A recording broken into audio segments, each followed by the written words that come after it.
fact that there have been 14 authorized information network academies set up by Harvey, and today they mentioned that they're going to set up another 8 and add to their collaboration of improving the science and technology interest in Pakistan.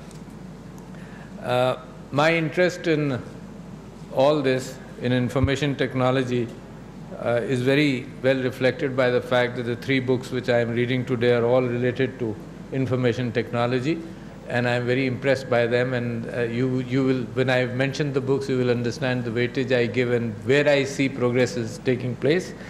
One of the books is by Klaus Lang, who talked about the 4th Industrial Revolution and artificial intelligence and other areas. But the other 2 books are from China.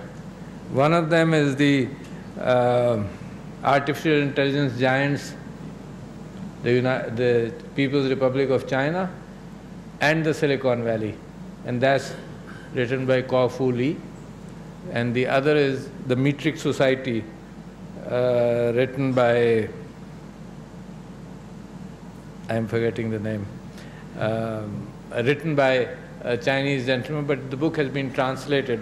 But that gives me an idea of where the world is going. And before I contested for the elections in 2018, I've had a very difficult struggle to incorporate information technology into the Pakistan election process, to the extent that we struggled in our own party to hold an election on, based on cell phones in 2012.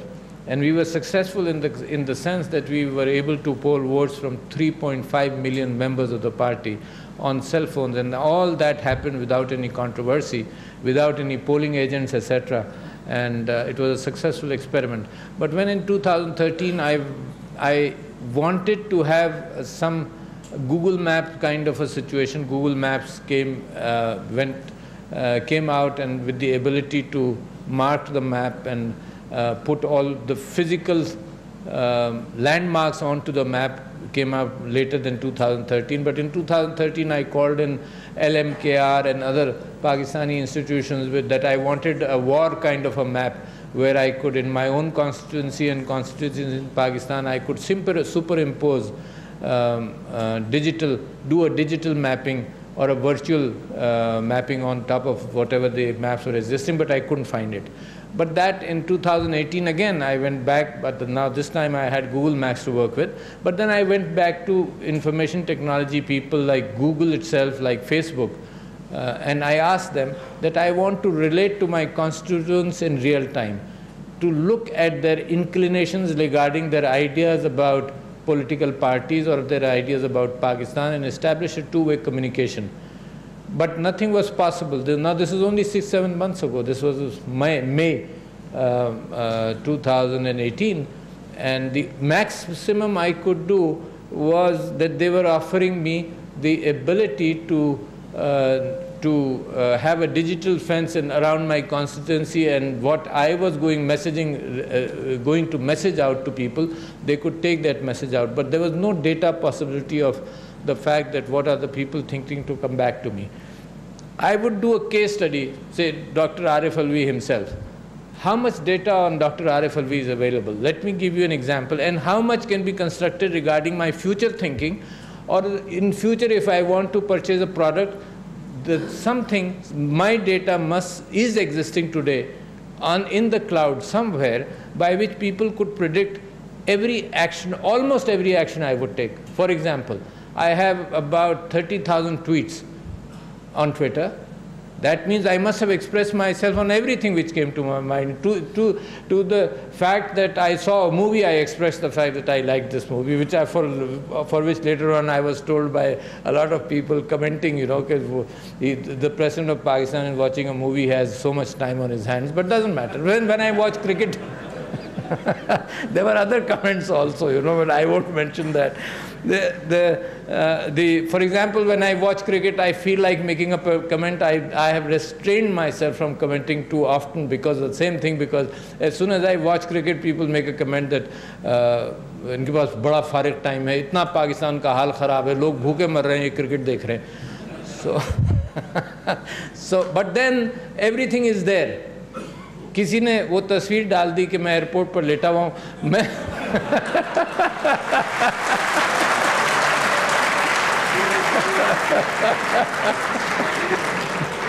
अच्छा, मैं challenge करता हूँ आप में से जो लोग travel करते रहे और कहीं फ़्लाइट लेट हो जाए, कुछ हो जाए, तो मेरा तो फ़ौरन दिल करता है कि मैं लेट जाऊँ कहीं, चाहे ज़मीन पर ही लेट जाऊँ, तो कोई अनोखी बात नहीं है, आप सब लोग करते रहे। बाहर सूरत मैं कहता हूँ कि इतना मटीरियल अवेलेबल है मेरे मुतालिक, मेरी things can be predicted of what I will do, my ideas for example, my reactions on issues can almost be predicted. I will say that. What I will purchase can be predicted. And even my health data is not there, but my health data is somewhere there. And if my health data is also there, there are billions of bits of information which are related to Arif Alvi. And therefore, the predictability of what I will do is probably there. Now, how did man do that before? We put people in different boxes. Leftists, rightists, for example, rich, poor, for example, educated, uneducated, for example, and then a number of boxes in our own minds. But here we have the ability to have millions of boxes and then to be able to analyze that data. The analysis which I wanted, just a simple example, the analysis I wanted about my constituency was not available to me in Pakistan in 2018. But I believe that by the time this analysis capability will be available, there will be so much more we will have to do. It is something, the new information age is something like you open a door and you'll see what is inside. And by the time you have not even seen what is inside, you will realize that there are so many other doors which are being opened. And there's so much information which is coming in all the time. And this is actually where artificial intelligence therefore comes in as a tool to be able to make decisions. And the best example I can give you, ladies and gentlemen and youngsters, is the fact that originally computers, for example, the Deep Blue computer made by IBM defeated Garry Kasparov in about year 2000. And what it was doing, that computer was doing, was hundreds of thousands of chess games were fed into it, and it was doing basic, gross data crunching to be able to handle Garry Kasparov, and Garry Kasparov was defeated in the third competition between Deep Blue and Garry Kasparov. But then another computer was developed by Google. What was the name? AlphaGo, recently.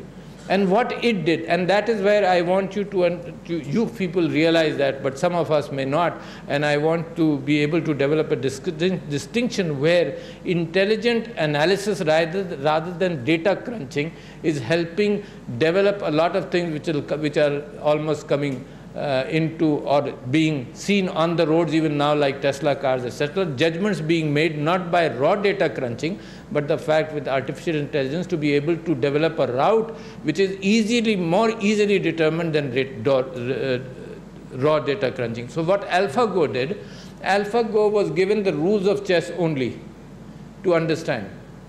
कि घोड़ा जो है वो 2.5 चाल चलेगा, आप में से तो चेस तो आप कोई सीखता ही नहीं होगा, आप में से कितने लोगों ने चेस खेला है? वाह, very good, I am impressed. तो वो शतरंज के अंदर वो the rules of the game were fade into AlphaGo, and AlphaGo played with itself only for 3 hours.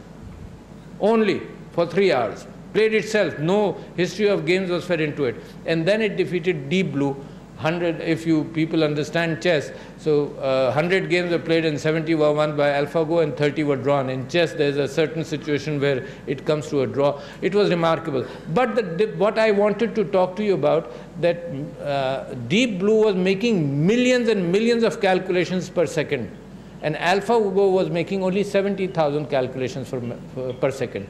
So what was the difference? The difference was the ability to establish a neural network to be able to understand things rather than basic data raw crunching. So what I am suggesting to you is that there are so many avenues opening up, and China has had tremendous success. If you read the book by Kung Fu Lee, he talks about the fact that they first started copying what was available, maybe copying Facebook, copying Twitter. Some of those efforts failed, some of those efforts became successful.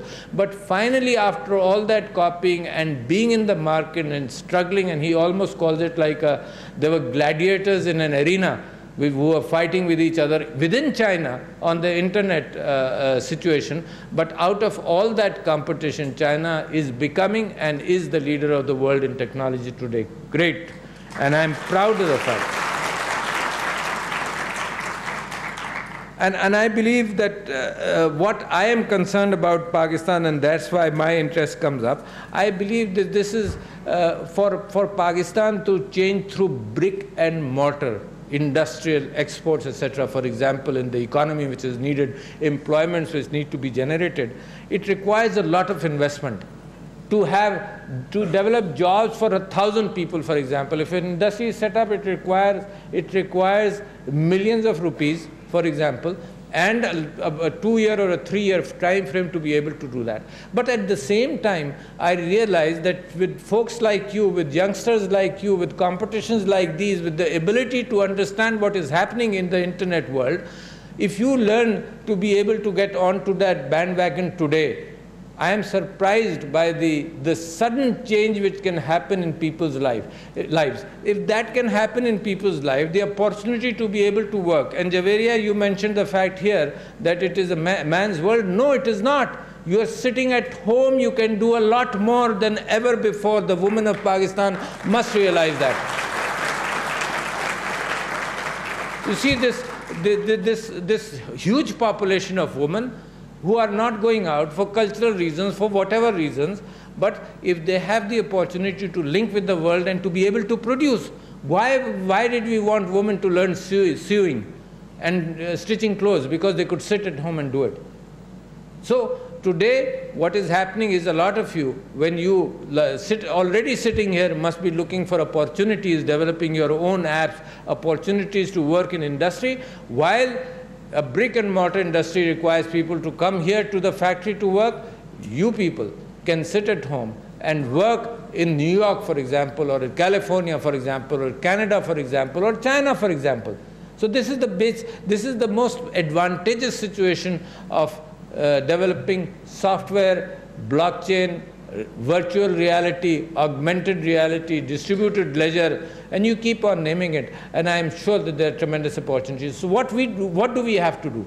Let's understand that as a big target. I am thankful to Hovi here for running this program, and I was asking Dr. Tariq Binori that I would know some figures about the fact that those who took the competition in the last few years, their employment ability, how much is that? Employability. And he would come back to me with some numbers later on, because today I am thinking that I am the chancellor of about 24 universities, at least that is directly under me. I am the chancellor of 24 universities, and when I was contesting the election in 2018, my antennas were out to find out what are the issues with different people, because that's what I would be talking about most of the time to my constituents and to the people of Pakistan.